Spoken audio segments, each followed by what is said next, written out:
Okay, this is Math 200. We are looking at Chapter 5 notes, specifically 5.4. That's page 6 on the note packet. And let's work through these. We are going to be multiplying. So we take 3x squared times negative 2x.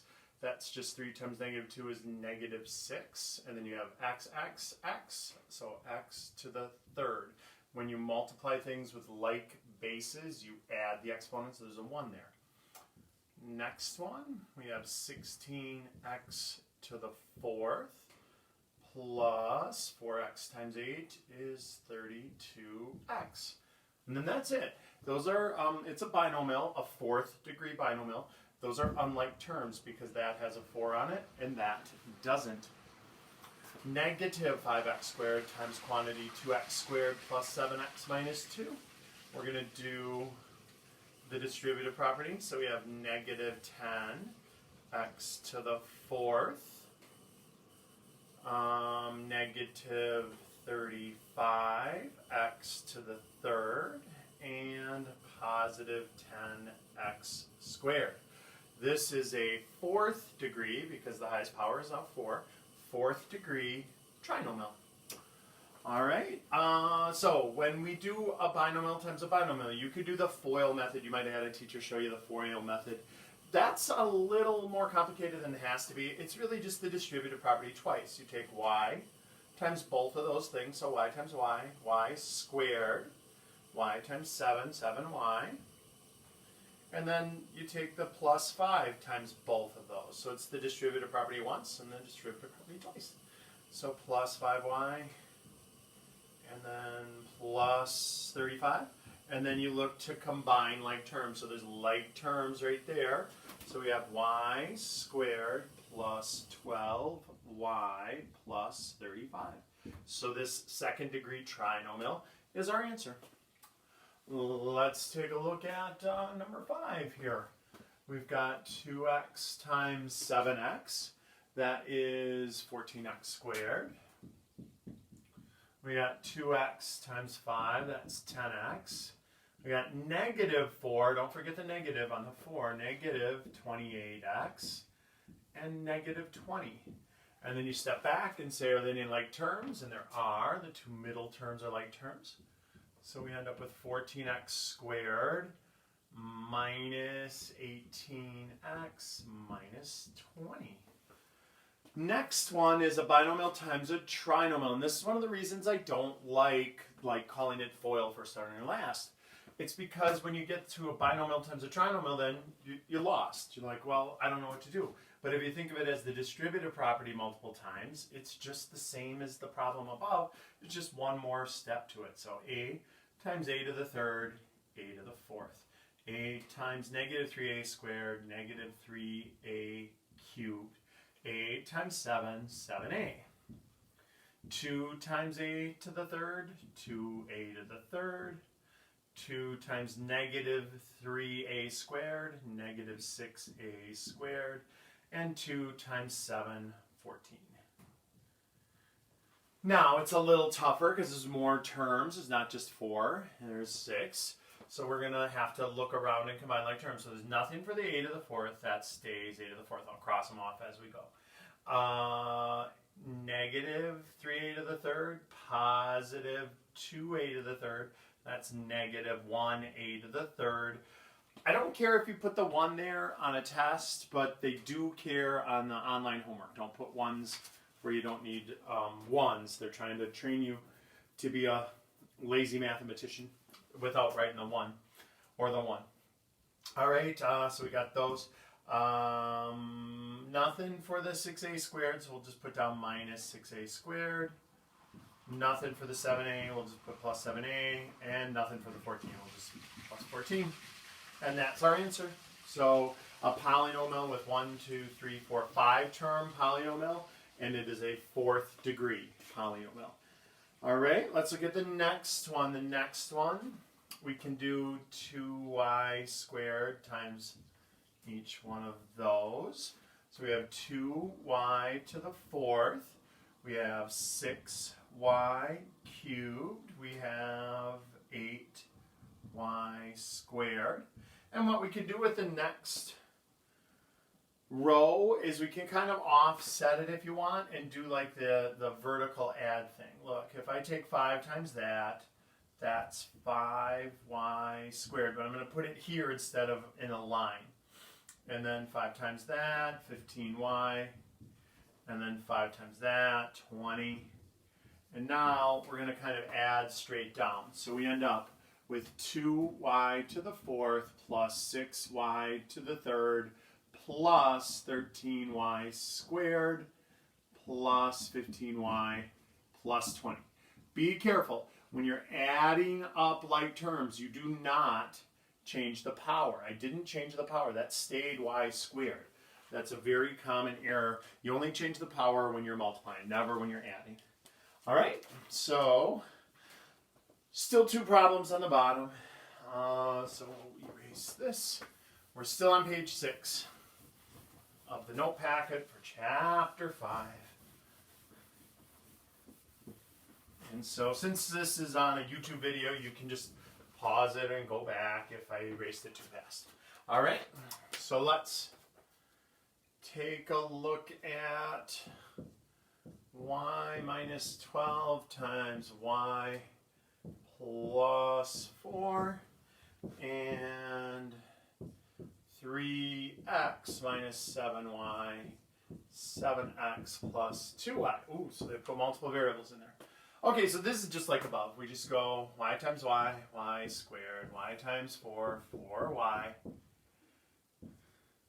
negative 12y, and negative 48.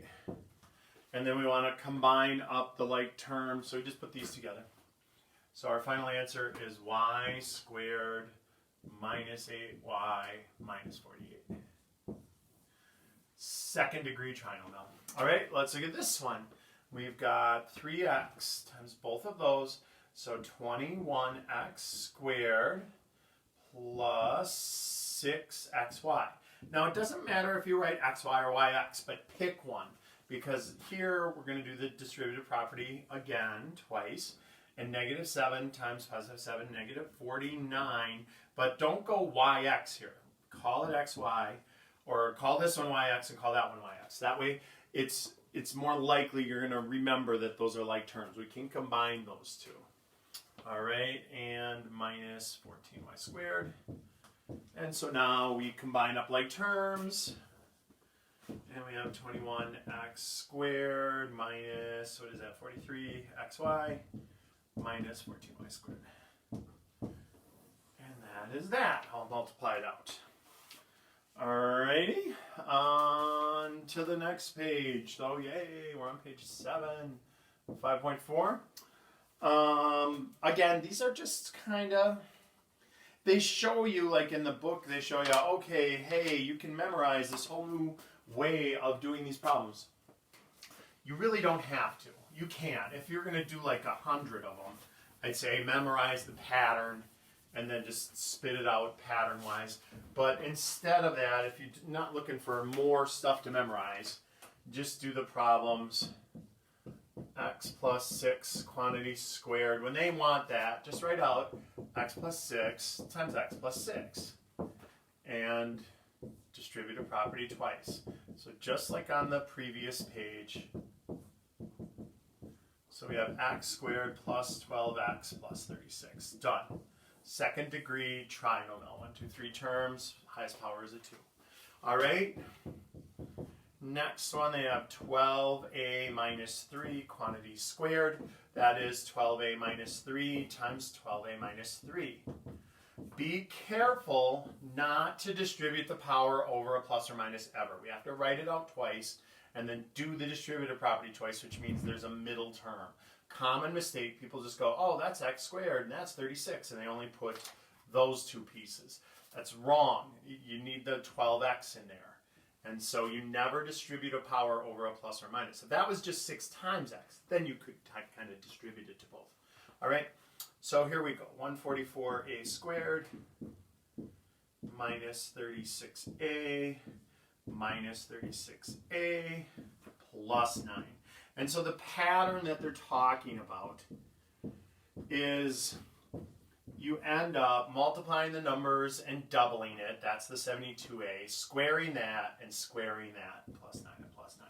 And so you basically just skip this one step where you multiplied it out and had to combine these like terms.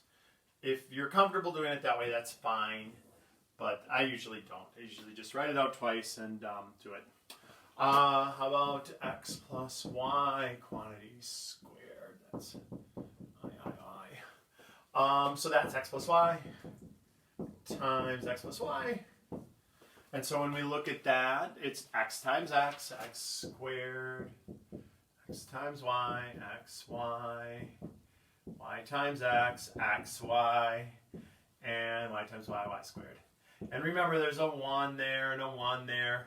So it's x squared plus 2xy plus y squared. That's all multiplied out. And then, oh, I'm going to need more board. So I'll erase all of these. What do they have now? Oh, conjugates. Conjugates are interesting.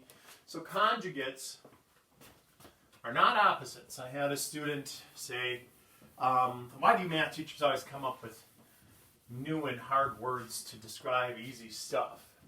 They're just opposites of one another. Well, that's not entirely accurate.